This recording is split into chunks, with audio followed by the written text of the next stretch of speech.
dan Aceh Provinsi Jakarta, Bapak Suyodarma, Ketua Umum Pengurus Pusat Taman Sinar Muda, Bapak Muslim Armas, senior kita, Menteri yang 7 kali menjabat di posisi Menteri itu orang Aceh nggak ada duanya, kecuali Pak Sofyan Jalil. Ada 2 dubes di sini, Bapak Hamzah Said, yang saya hormati, Pak Dino Jalal, Pak Sulaiman Abdi, Gubernur Senior, Pak Uda Putih, Pak Sabdi Hido, dan tokoh muda Aceh yang luar biasa, Teguh Rifki, Sekjen Partai Demokrat.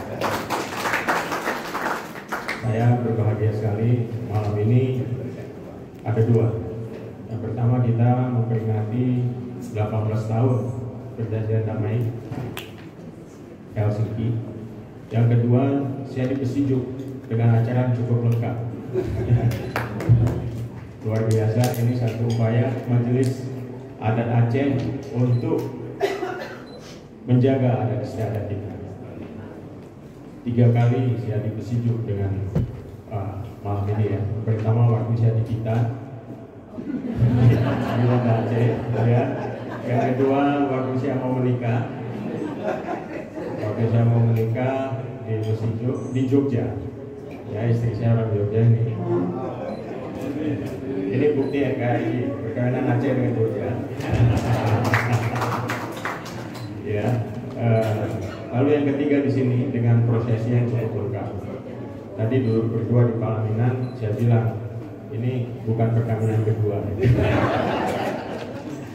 Tapi juga saya ingat kalau di selamatan untuk kita atau masjid kita, ini bukan kita yang kedua juga.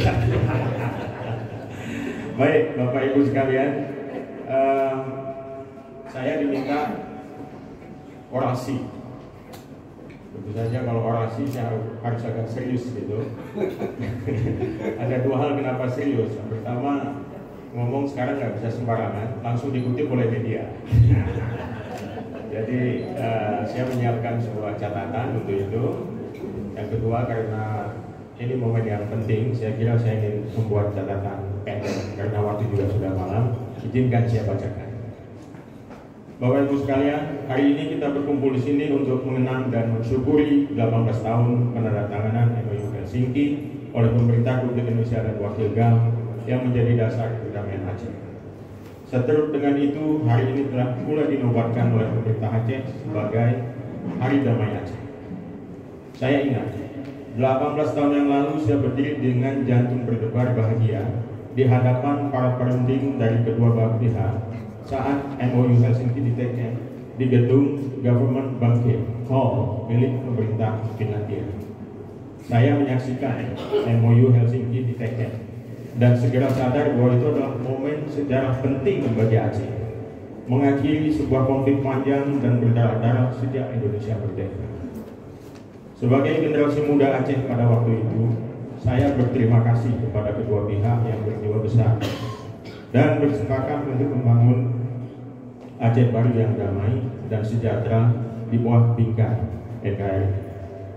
Kita tahu beberapa bulan sebelum MOU Helsinki diteken, Aceh ditimpa musibah dahsyat. Tadi sudah diceritakan oleh Pak Sofyan.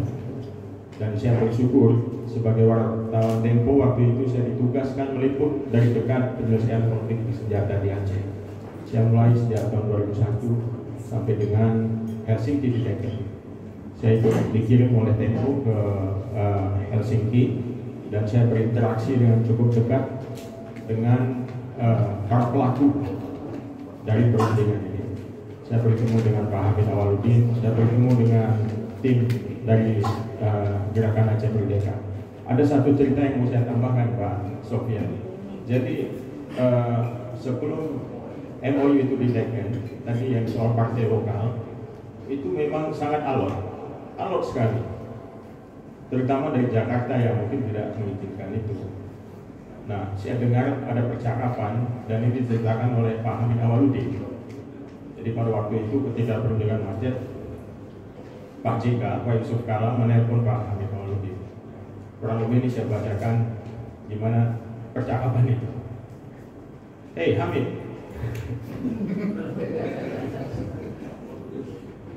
Saya dengar itu perundingan macet. Ada apakah? Begini Pak Ucup, ya, memanggil Pak Yusuf Pak Ucup dengan nama akrab ya Pak ya. GAM memberikan begitu banyak syarat, tebal sekali Pak Yusuf, tebal sekali, dan salah satunya minta partai lokal, minta pembagian ini, minta pembagian itu. Jadi kau baca semua itu Hamid? Kata saya Pak Yusuf kan. Terus Pak Hamid menjawab, iya saya baca satu-satu Pak. Hamid, kau pernah pinjam uang di bank kan? Terus ya, pernah Bapak? Itu kalau di bank mau minta kredit, dia kasih tuh dokumen setebal batal itu kan? Iya Bapak. Kau baca itu semua? Tidak Bapak. Yang penting apa? Yang penting uangnya keluar. Terus, nah itu dia. Mereka tetap NKRI kan? Mereka tetap NKRI Pak. Asal mereka NKRI, kau teken itu kita.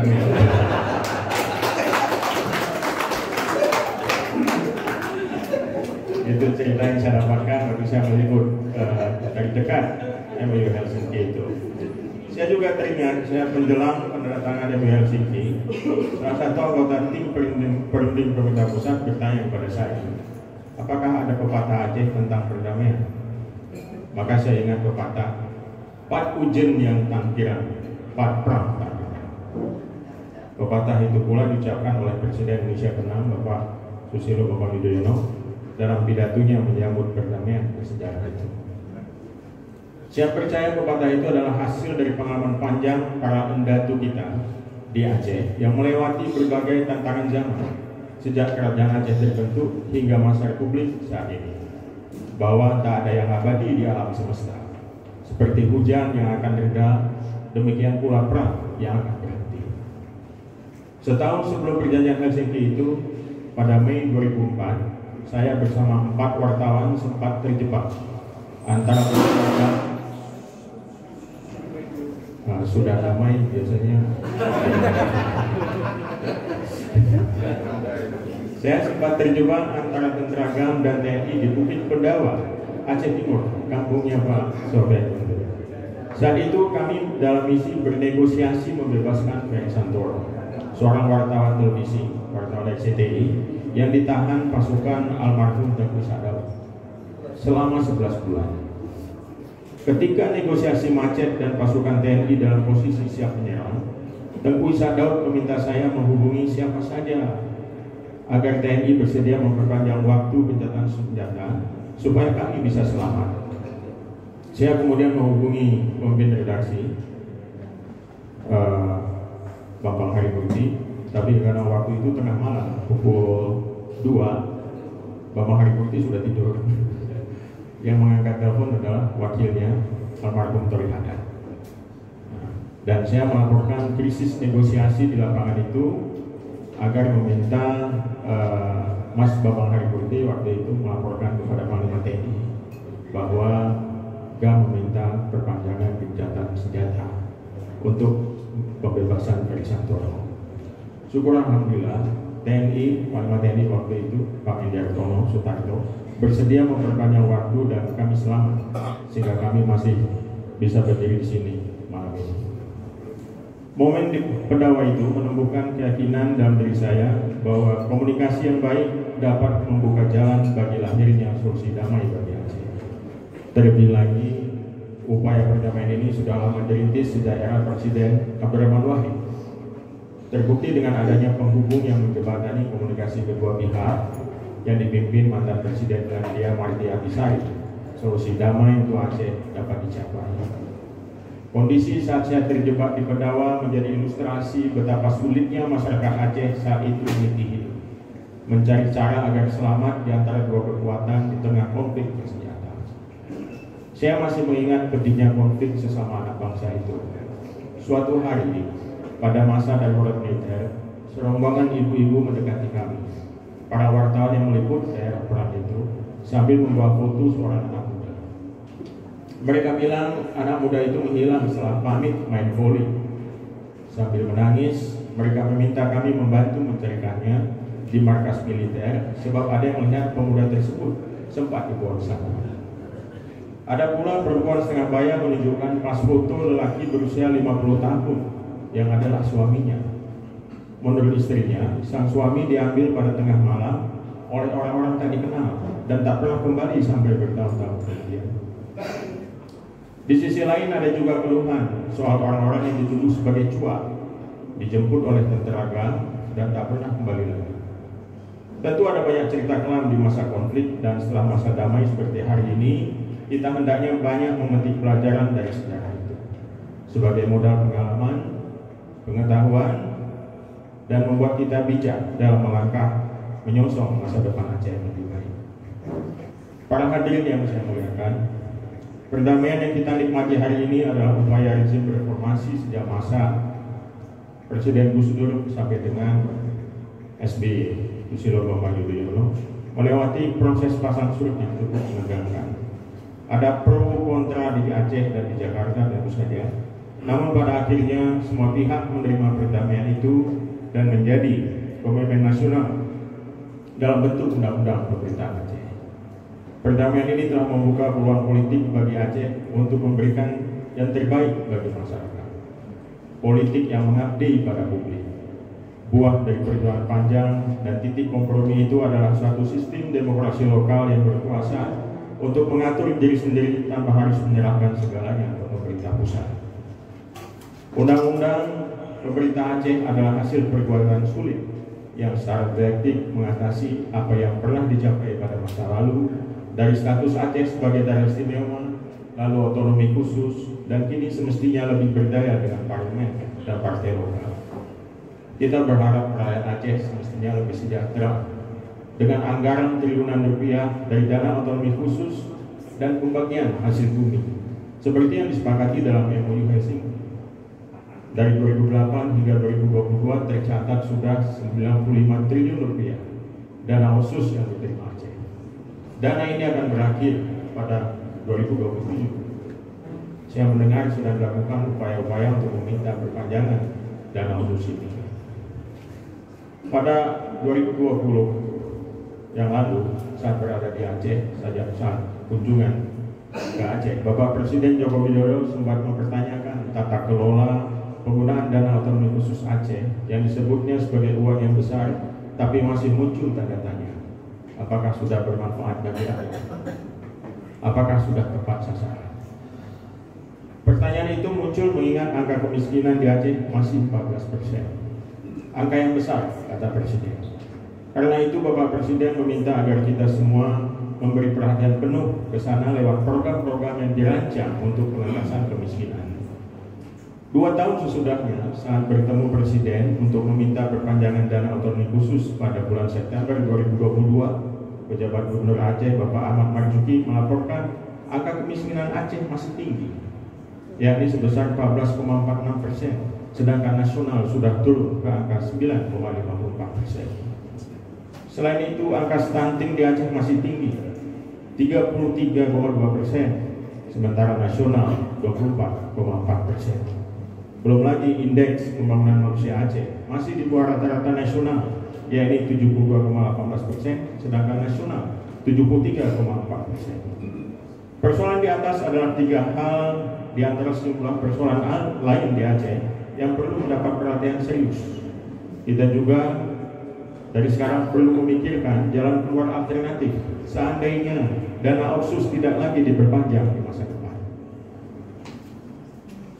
Di era digital saat ini, kesempatan untuk itu sesungguhnya terbuka lebar. Gen Z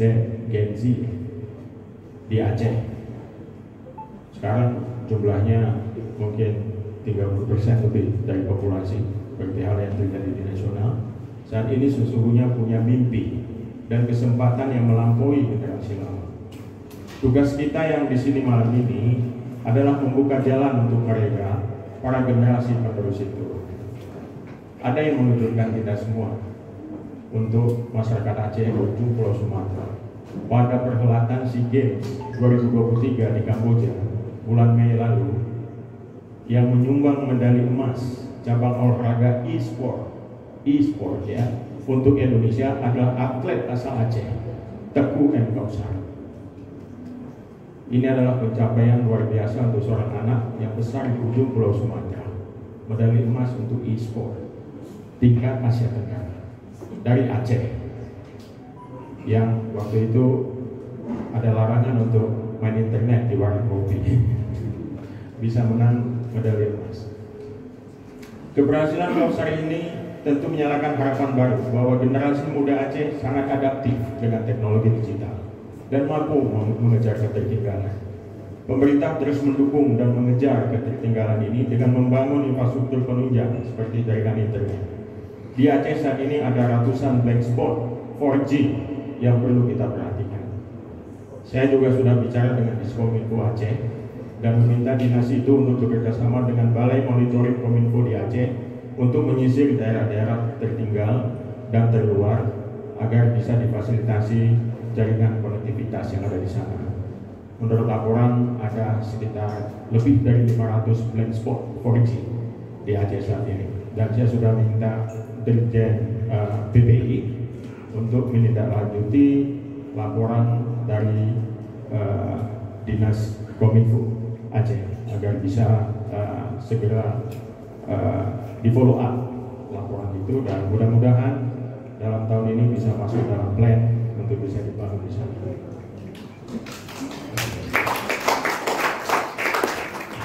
Saya juga ingin melaporkan bahwa kami di Kementerian Kominfo baru-baru ini sudah memblokir judi online Hik Domino yang sebelumnya pernah diminta agar diblokir oleh ulama dan pemerintah Aceh. Semoga pemblokiran ini bisa mengobati keresahan kita selama ini. Kalau Aceh bisa menyelesaikan sebuah konflik bersenjata yang panjang lewat MOU Helsinki 2005, saya percaya seharusnya kita juga bisa mengejar ketertinggalan menuju Aceh sejahtera yang kita cita-citakan.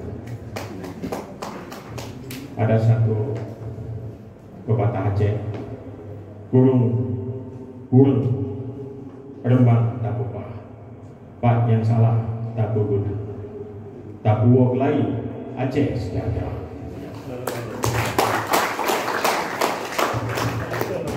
Akhir kata saya ucapkan terima kasih yang sebesar-besarnya atas acara bersejuk ini yang digagas oleh Taman Iskandar Muda. Sungguh ini sebuah penghargaan dan kemuliaan bagi saya.